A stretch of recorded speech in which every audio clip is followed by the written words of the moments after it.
Hello' বন্ধু বান্ধৱীসকল, মই আপোনালোকক পুনৰ মোৰ এটা নতুন ব্লগলৈ স্বাগতম জনাইছোঁ। এয়া ওলাই দেখিছেই গামোচালৈ ওলাইছোঁ। আজি আমি তীৰ্থস্থান এখনলৈ ফুৰিবলৈ যাম, যিখন হৈছে আমাৰ ডিব্ৰুগড় ডিষ্ট্ৰিক্টৰ আটাইতকৈ বিখ্যাত কলিয়াই থান। গতিকে ভিডিঅ' আপোনালোকক তাৰ দেখাই থাকিম আমি কেনেদৰে গৈছোঁ আইথানলৈ। আমি প্ৰত্যেক বছৰে যাওঁ, গতিকে আপোনালোকক দেখাইছোঁ। এয়া আমি যাবলৈ ওলাইছোঁ আৰু এয়া লৰালৰিকৈ ওলাইছোঁ দেই, পটাপট যাবলগীয়া হৈছে।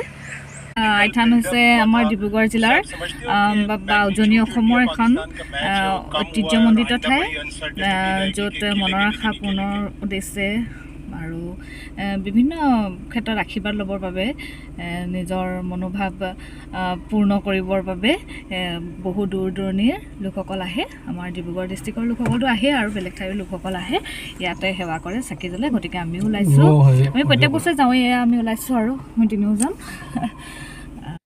কলিয়াই থানালৈ যাবলৈ হ'লে আপোনালোক কুমাৰনিচিগা হৈও যাব পাৰে, এইফালেও ৰাস্তা ভাল। আৰু বৰ্তমান মথাউৰিৰ ওপৰেদিও যায়, বহু সংখ্যক লোক মথাউৰিৰ ওপৰেদি যায়, কাৰণ মথাউৰিৰ ওপৰত এতিয়া ৰাস্তাটো বহুত ভাল হ'ল, ডাইৰেক্ট কলিয়াই থান পাবগৈ পাৰি। এই কলিয়াই থানৰ উৎপত্তিৰ সন্দৰ্ভত মোৰ যি সম্যক জ্ঞান আছে, তাৰে মই অলপ আপোনালোকৰ আগত ক'ব বিচাৰিছোঁ। এই কলিয়াই থানখন হৈছে এচটা মায়াবী শিলক কেন্দ্ৰ কৰি গঢ়ি উঠা এক বিশ্বাস আৰু আশ্বাসৰ থল, য'ত সেৱা ল'লে মনোকামনা পূৰ্ণ হয় বুলি বিশ্বাস কৰা হয়। এই আইথানখন ব্ৰহ্মপুত্ৰ নদীৰ একেবাৰে দাঁতিতে লাগি থকা বগীবিল অঞ্চলত অৱস্থিত। এই ধৰ্মীয় বিশ্বাসৰ আইথানখন সৃষ্টিৰ ওপৰত বহু কথা সমাজত প্ৰচলিত হৈ আহিছে। প্ৰবাদ মতে কোনো অজান ঠাইৰ পৰা এগৰাকী আই এই স্থানলৈ আহি ধৰ্ম প্ৰচাৰ কৰিছিল। লাহে লাহে তেওঁ অনুগামীৰ সংখ্যা বৃদ্ধি পাই আহিছিল আৰু এই কথা গৈ ৰজাৰ কাণত পৰে। তেতিয়া ৰজাই সৈন্য পঠাই এই আইগৰাকীক ধৰি নিবলৈ কৈছিল, আৰু ৰজাৰ সৈন্যই তেতিয়া আইগৰাকীক ধৰি নিবলৈ আগুৰি ধৰাত এই আইগৰাকী ঠাইতে নোহোৱা হৈ এচটা শিললৈ ৰূপান্তৰিত হৈছিল। এইটো এটা কাহিনী সমাজত প্ৰচলিত। আৰু এটা কাহিনী হৈছে, আন কিছুমানৰ মতে আকৌ এজন গোসাঁই পুত্ৰই নদীৰ সিপাৰৰ পৰা এগৰাকী কন্যা বিয়া কৰাই নাৱত লৈ আহিছিল। সেই সময়ত আকৌ দৰা কইনাই বিবাহৰ আগে মুখ চোৱাৰ কোনো নিয়ম নাছিল। আনি থাকোঁতেই নাৱত কইনাগৰাকীক যেতিয়া লৈ আহিছিল দৰাই, আনি থাকোঁতেই তেতিয়া গোসাঁই পুত্ৰজনে অলপ কইনাগৰাকীৰ মুখখন দেখা পায়, আৰু সেই তেতিয়াই কন্যাগৰাকীক তেওঁ স্বীকাৰ কৰিবলৈ অমান্তি হয়, কাৰণ কন্যাগৰাকীৰ শৰীৰৰ বৰণ ইক্ষক কলা আছিল। গতিকে গোসাঁই পুত্ৰজনে সেই কন্যাগৰাকীক স্বীকাৰ কৰিবলৈ অমান্তি হোৱাত কন্যাগৰাকী বিবুদ্ধিত পৰে।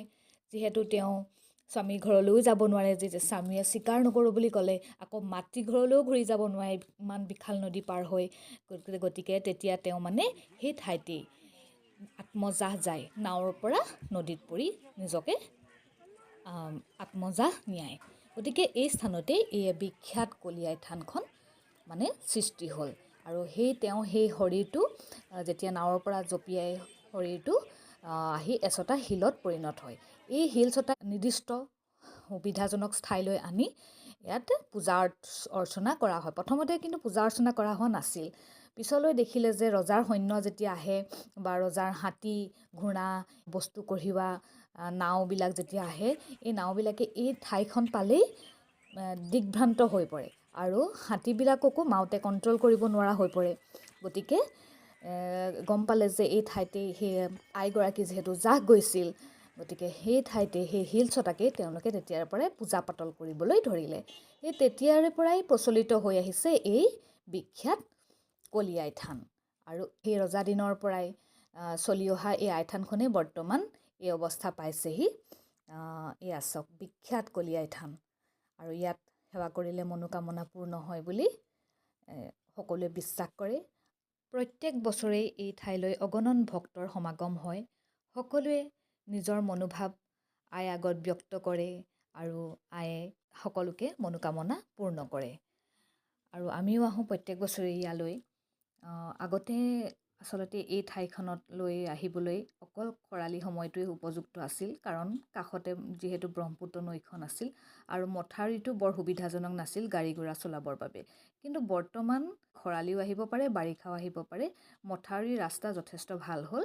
গতিকে এয়া আৰু আইথানখনৰো মই দেখাৰ পৰা যথেষ্ট উন্নতি দেখিছোঁ। এই বছৰ এয়া চাকি দিবৰ বাবে ধুনীয়াকৈ এই থানডোখৰ বনাই দিছে চাকি দিয়াৰ স্থান। আৰু আমি ইয়াত চাকি বন্তি জ্বলালোঁ আৰু ভিতৰত সেৱা ল'লোঁ। ইয়াতে সোধ দিয়ে, এয়া হৈছে আই থানৰ ভিতৰ ভাগ। সকলোৱে ইয়াতে সেৱা লৈ আশীৰ্বাদ দিয়ে। ভকতে সকলোৱে নিজৰ মনোকামনা ইয়াতে ব্যক্ত কৰে। আচলতে শুদ্ধ মনেৰে ভগৱানক যিকোনো ক্ষেত্ৰত প্ৰাৰ্থনা কৰিলে ভগৱানে সেইটো লগালগ নকৰিলেও লাহে লাহে হ'লেও সেই কৃপা কৰে সেই লোকজনৰ ওপৰত বা তেওঁৰ আশা পূৰ্ণ কৰাৰ বাট দেখুৱায়। গতিকে যিকোনো ক্ষেত্ৰত ভগৱানৰ ওচৰলৈ গ'লে শুদ্ধ মনেৰে গৈ মনোভাৱ ব্যক্ত কৰিলে মনৰ আশা পূৰ্ণ হয়। এই আই থানো সেই একেই। সকলোৱে নিজৰ শুদ্ধ মনেৰে আহি ইয়াত সেৱা ল'লে তেওঁৰ মনৰ আশা পূৰ্ণ হয় বুলি সকলোৱে বিশ্বাস কৰে আৰু সকলোৱে প্ৰমাণো পাইছে। আচলতে সেইকাৰণে মানুহবিলাকৰ ইমান আগমন ঘটে প্ৰত্যেক বছৰে। এই আই থানখনৰ চাৰিওফালে ঔটেঙা গছেৰে ভৰি আছে আৰু এটা সুন্দৰ পৰিৱেশৰ মাজত অৱস্থিত।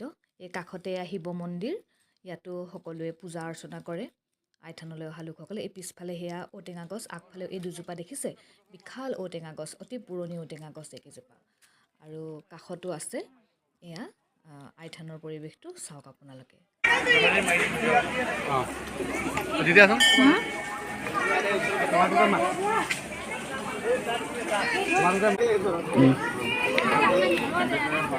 আমি এই কলিয়াই থানত সেৱা সৎকাৰ কৰি অলপ ভিডিঅ' কৰিলোঁ আপোনালোকক দেখাবৰ বাবে।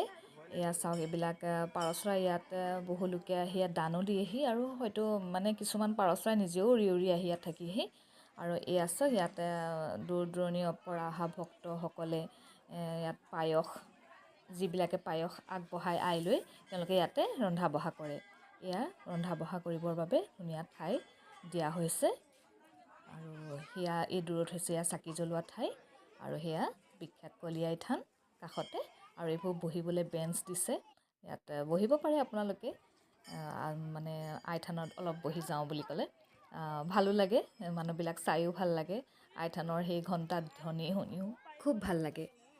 গতিকে অলপ ভিডিঅ' কৰি শুনোৱে ময়ে ইফালে সিফালে ঘূৰিলোঁ আই থানতেই আৰু অলপ সময় তাত কটাই আমি তাৰ পৰা ওলাই আহিলোঁ। ঘৰৰ পৰা যিহেতু একো খাই যোৱা নাছিলোঁ, গতিকে ওচৰতে হোটেল আছে, তাত চাহ আৰু পুৰি চব্জি খাই ল'লোঁ। তাৰপাছত এই আছক কাষতে এইবিলাক শাকৰ বজাৰ বহে। ইয়াত চব ফ্ৰেছ পাচলি পাব দেই। ককাহঁতে চাওকচোন ঘৰতে কৰা কচু দুমুঠিমান উলিয়াইহি ঘৰৰ বাৰীৰ পৰা আনি, জিলমিল, খুতৰা, সেইবিলাক বৰ ভাল লাগে ইয়াৰ পাচলিবোৰ খাই। আপোনালোক যদি আহে আই থানলৈ এনেধৰণৰ পাচলিবোৰ বজাৰ কৰি নিবলৈ নাপাহৰিব কিন্তু। একদম বিলাহীও ফ্ৰেছ পাব। এয়া চাওক ব্ৰহ্মপুত্ৰৰ পাৰতেই আছে এয়া আই থানৰ পৰিৱেশ। গতিকে বন্ধুসকল, আপোনালোকে যদি কেতিয়াবা উজনি অসম ভ্ৰমণ কৰিবলৈ আহে এই জাগ্ৰত বিখ্যাত কলিয়াই থান ভ্ৰমণ কৰিবলৈ নাপাহৰিব কিন্তু। শুদ্ধ মনেৰে ভাবিব আৰু মনৰ আশা পূৰ্ণ হ'ব আপোনালোকৰ। ধন্যবাদ।